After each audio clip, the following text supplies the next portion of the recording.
Hello, today September 7th 2018. I am Tom. I will introduce to you all this new car. Wow! 2019 Ferrari 488 Pista. I just had some serious alone time in Renault with the Ferrari 488 Pista, a car that will start at $350,050 when it arrives this winter. Ferrari's only instructions were to go drive and be back in time for lunch at Ristorante Cavallino next to the factory. Press launches are never this laid back, and there's always another media member along as a drive partner who has to listen to your nonsense, but they're also waiting for their chance to drive, ready to steal your seat time. Without a passenger to talk to, I'm left with questions bouncing in my head, which you now get to hear. Like, why do people open the shades on airplanes when there's turbulence? Are they expecting to see a construction crew? Or, when exactly in our lives does a smock become an apron? I think it happens around age 10. Alone time can be very special, though, and the 488 Pista is so specially. Except it's not called specially.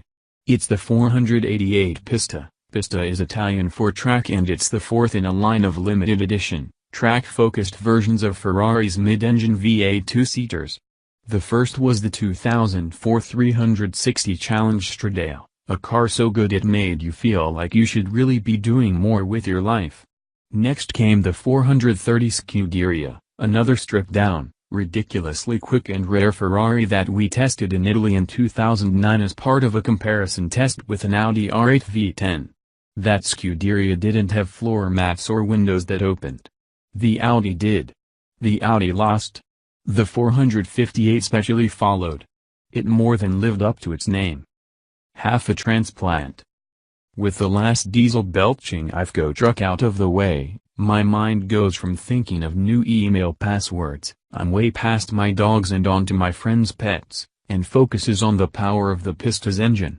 A dry-sump twin-turbocharged 3.9-liter V8 bolts deep in the middle of the car.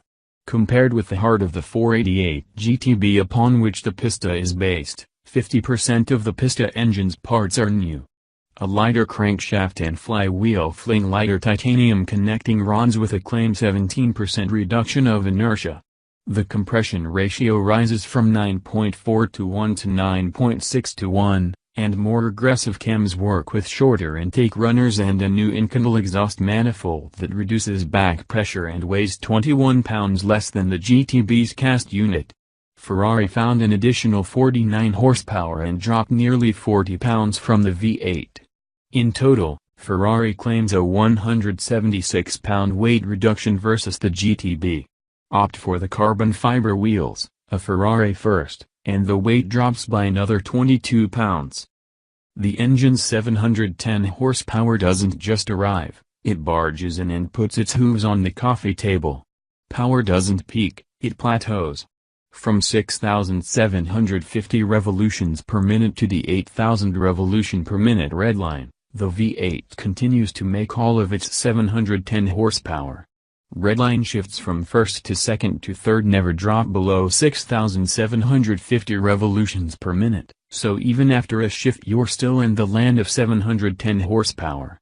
Launch control is actuated by a launch button on the LaFerrari-like carbon fiber outcropping that sprouts from the center console. Push the button, then hold one foot on the brake and the other on the accelerator, and the Pista will rev the engine to 3,000 revolutions per minute before takeoff. If you're not ready for it, your head won't stand a chance. Even though the Pista sends torque only to the rear wheels, the careful tuning of the torque curve, power delivery, and available traction are an eye-opening match that even Tinder couldn't make. First gear doesn't last long, but what's odd is that second gear is gone in a flash as well. Second passes so fast that we had to study some video to see what happened. It's tough to evaluate a car when an acute case of the giggles accompanies every hit of the pedal to the metal. It's actually metal, too, as the Pista can be spec'd with a bare aluminum floor that'll tink-tink with every pebble tossed up by the Michelin Pilot Sport Cup 2 rubber. The Scuderia did that, too, although it pegs our own giggle meter. Ferrari's acceleration claims might be of more interest. How about a believable 0 to 124 mph time of 7.6 seconds? We'd expect a sub 3.0 second run to 60. Another advantage of going solo, with no passenger along, there's no one to roll their eyes when you do 7 consecutive launch control starts. It may have been 10. Pista particulars. Even on broken pavement, the roughly 8 to 10% stiffer springs remain livable. The lumber lump in the carbon fiber seats is far more annoying.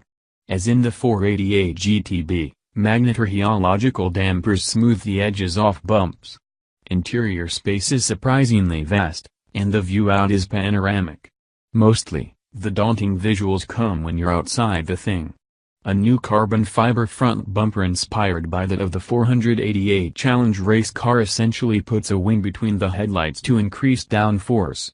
A carbon fiber spoiler in back further presses the Pista onto the Pista. A change in the orientation of the front radiators allowed engineers to alter the airflow around the bumper to further increase downforce. On the rear fenders, larger openings are dedicated solely to the intercoolers. On the GTB, a smaller opening in the same location feeds the intercoolers and the engine's intake. Here, the engine air intakes are moved to below the edges of the rear spoiler as in the Challenge Racer. Light steering and the characteristic 488 driving position that puts you right up against the front axle line fosters the confidence to push harder and harder. There's nothing a mountain road can throw at the Pista that unsettles it. Tight stuff, high-speed stuff, mid-corner bumps, quick back and forth transitions, and spandex-wearing cyclists all are taken in stride. But, even though its limits are high, the car never acts bored on the street. Driving it below its potential on the street is still a thrill because the steering, brakes, and powertrain all sing the same tune and you're there whistling along. One more advantage of driving alone, no one has to hear you whistle. Frano fun. At Ferrari's Frano test track, a 12-corner Pista that now is nearly surrounded by housing, the 488 Pista finally revealed that there are, in fact, limits to its traction. A new system dubbed Ferrari Dynamic Enhancer, FDE, works in many ways like a stability control system, but instead of trying to stop the chassis from breaking away, the system uses individual brake applications to smooth out the loss of grip in corners. Riding and exceeding the limit is attenuated and slowed down so that the driver can find and even exceed the limit of adhesion with greater ease, less effort, and without having to ruin any underwear.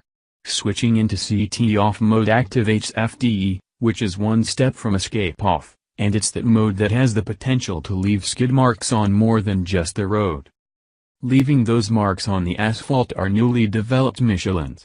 The next generation of Ferrari spec Michelin Pilot Sport Cup 2 tires, designated by K2 molded into their side walls, features rubber that has been designed to increase dry traction and racetrack durability while maintaining some wet capability.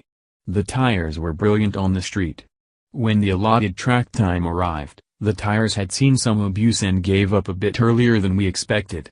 Still, the FDE did its job, allowing little rear-end slides that are as easily caught as they are predictable. It also worked brilliantly on a cold and wet Frano during our prototype drive of the Pista. The hot tires don't do any favors for the brakes, though. The extremely firm pedal feel is magic borrowed from the Challenge race cars and reduces the pedal stroke. Even so, there's no faulting the brakes on the street.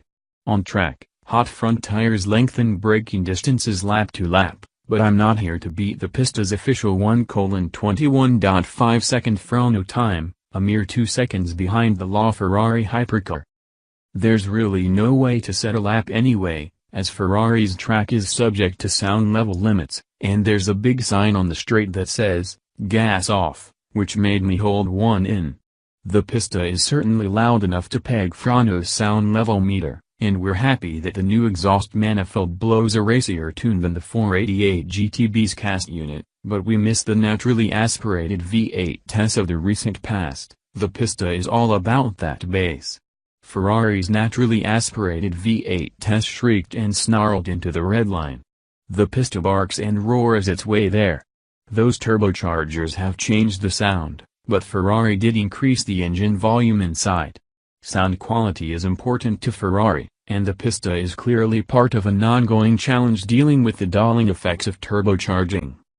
With Ferrari time over, it's back to the hotel to write. Writing is a solitary gig. So I'll ask, who buys plain yogurt and why? Have any of you noticed that Sabato Gigante was really just a hee-haw for Latin Americans? I think I'm done here.